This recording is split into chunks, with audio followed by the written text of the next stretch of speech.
निहार हार घनसार सुधा करामाम कल्याण दाम कनक चंपक दाम भूषाम उत्तुंग पीन कुछ कुंभ मनोहरांगी वाणी नमामि मनसा वचसा विभूते माध्यंत मंगल मजात समान भाव मार्यं तमीश मदरामरमात्मदेवम् पंचाननं प्रबल पंचविनोदशीलम् संभावये मनसि शङ्करमम्बिकेशम् गुरुर्ब्रह्मा गुरुर्विष्णु गुरुरेव महेश्वर गुरुः साक्षात् परब्रह्म तस्मै श्री गुरुवे नमः। ध्यानमूलं गुरोमूर्तिं पूजामूलं गुरुपदं मंत्रमूलं गुरोर्वाक्यं मोक्षमूलं गुरुकृपा। प्रेम से बोलिए श्री राधा कृष्ण भगवान की, भवानी शंकर रुद्र भगवान की। आज ईश्वरीय शक्ति से ओतप्रोत जगत पिता ब्रह्म कुमारी की इस पावन संस्था में आयोजित यहाँ पर जो यह धर्म का विशेष विषय स्थापित किया गया है, एक आध्यात्मिकता के कारण, एक आत्मज्ञान के कारण भारत का सशक्त विकास हो सकता है।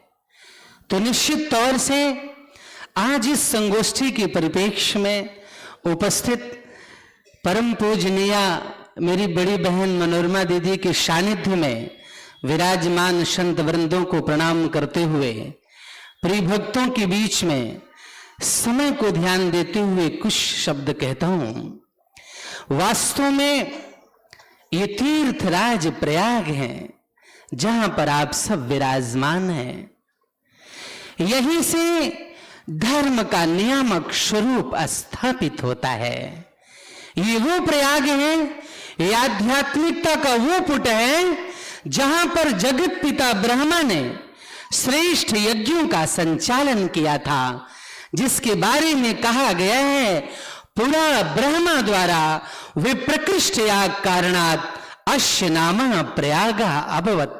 पहले जगत पिता ब्रह्मा के द्वारा श्रेष्ठ यज्ञों का इस स्थान पर संचालन करने के कारण इसका नाम प्रयाग पड़ा।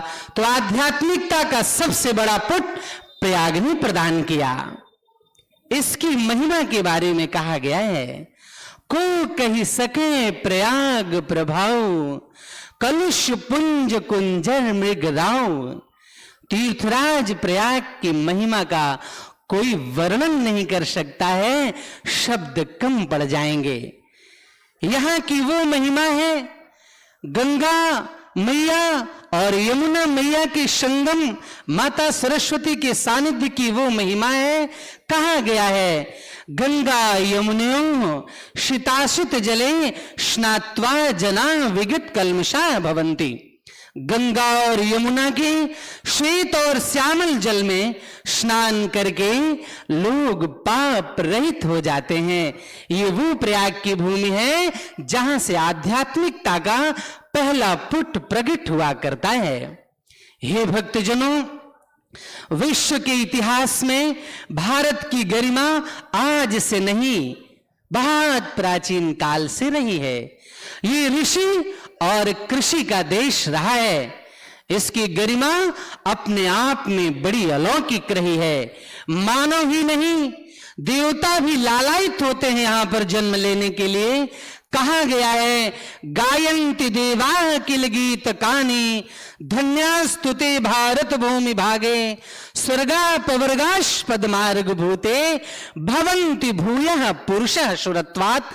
ये वो भूमि है, महाराज जी ने अभी कहा, निश्चित तौर से भारत पूर्ण आध्यात्मिक है इस समय, इसमें लेश मात्र भी संशय नहीं है।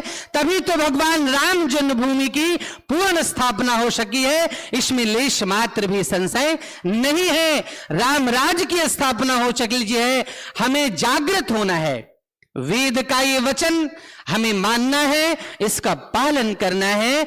उत्तिष्ठत जागृत प्राप्य वरा निबोधत, उठो जागो और श्रेष्ठ महात्मा पुरुषों को प्राप्त करके ज्ञान को प्राप्त करो। ये हमारी गुरु और शिष्य की परंपरा रही है। अभी उषा दीदी ने गीता पे बहुत सुंदर अपने शब्द प्रस्तुत किए।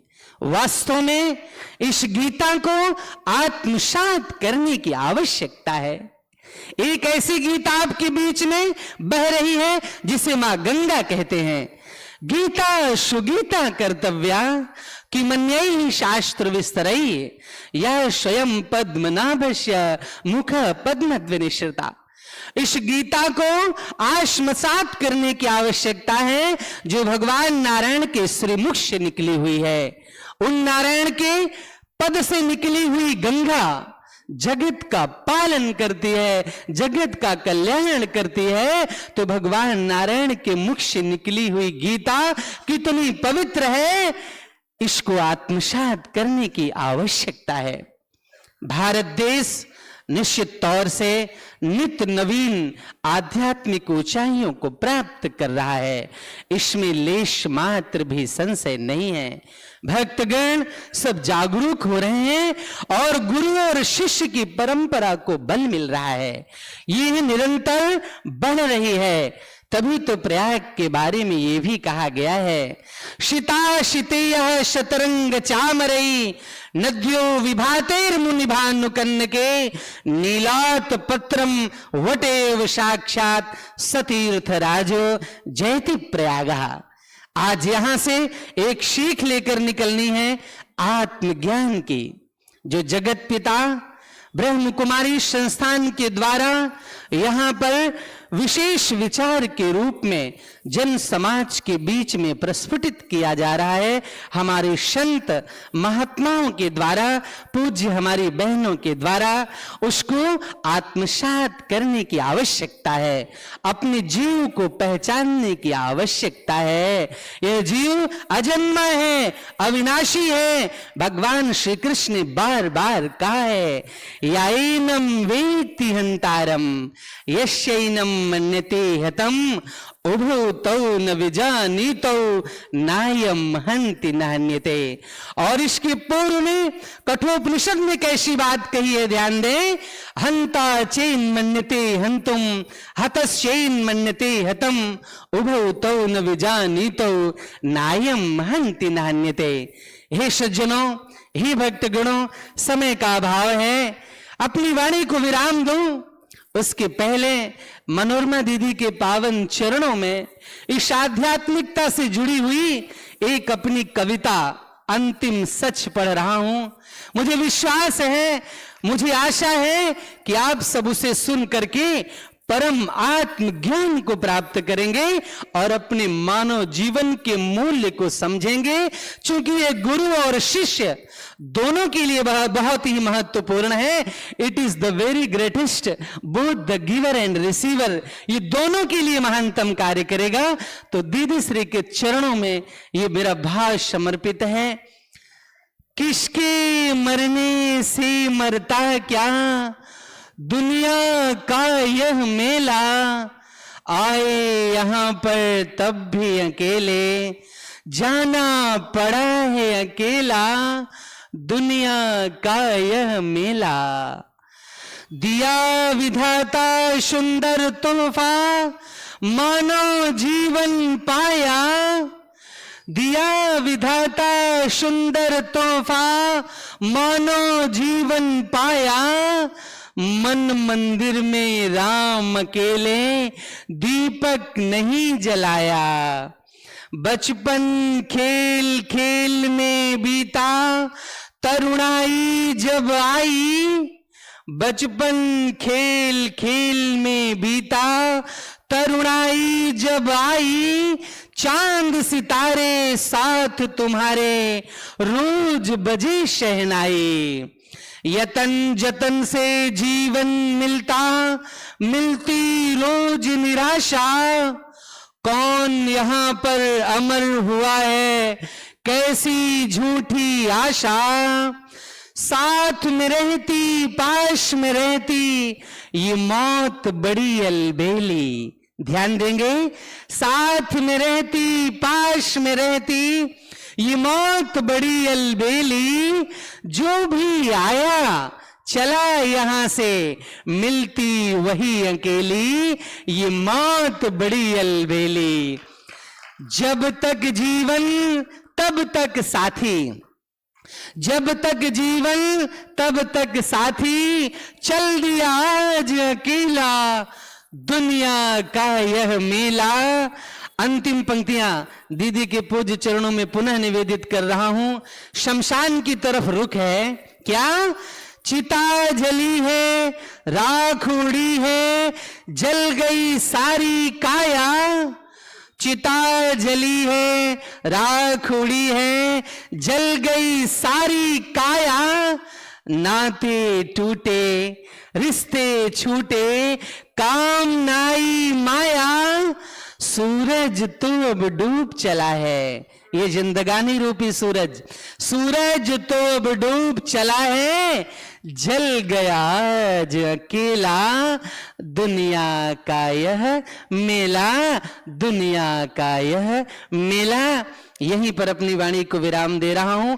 गुरु और शिष्य की परंपरा में एक शब्द अंत में कह रहा हूं कि गुरु और शिष्य एक दूसरे की भावनाओं को आंखों से समझ जाते हैं। उसमें बताने की कोई आवश्यकता, पूछने की कोई आवश्यकता नहीं पड़ती है। गुरु अपने शिष्य से कहता है क्या?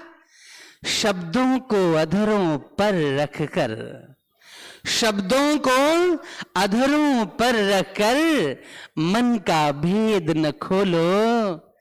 मैं आंखों से सुन सकता हूं, तुम आंखों से बोलो, तुम आंखों से बोलो। बहुत बहुत धन्यवाद।